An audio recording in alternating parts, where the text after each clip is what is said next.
Come una cerva nelle corsi d'acqua, così l'anima mia nella te, mio creatore.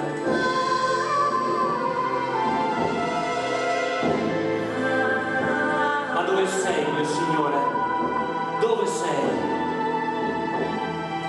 Questa sera portiamo in scena L'Atteso, che è un'opera rock di Daniele Ricci, dove è previsto il coro, strumentisti e 8 solisti, e ci sono 2 gruppi di ballo, uno Danza la vita di Elena e Roby e Astrea. E questo spettacolo parla, diciamo, della storia d'amore tra Giuseppe e Maria. Sono 15 canzoni e sono presenti 9 strumentisti e 25 coristi.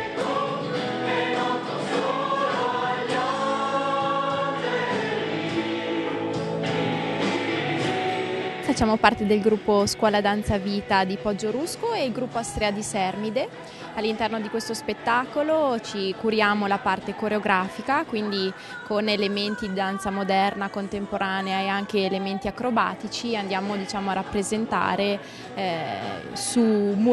tramite movimento le parole, interpretando la musica composta in questo spettacolo. Siamo 8 elementi, di cui anche un ragazzo fa parte, e tutte le altre sono ragazze sempre giovani che studiano e che, insomma, hanno la passione per quest'arte e si cimentano, insomma, con professionalità in ogni caso. Lascia che il mio spirito vada in pace e riposi in te, perché i miei occhi l'hanno veduto il re che dal male ci salverà, nella tua luce e per i popoli della terra risplenderà.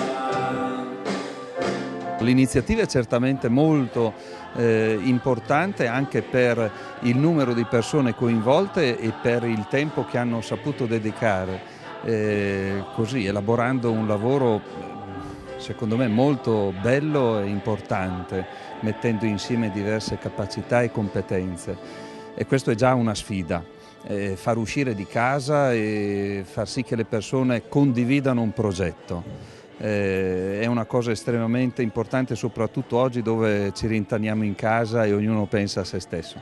Dopo c'è anche il tema che è molto bello e parla di un'attesa, di una tensione verso, e così vuole lanciare soprattutto nei nostri giorni un messaggio di speranza, di pace, proprio a partire anche dalla collaborazione che tutta questa gente è riuscita a mettere in atto.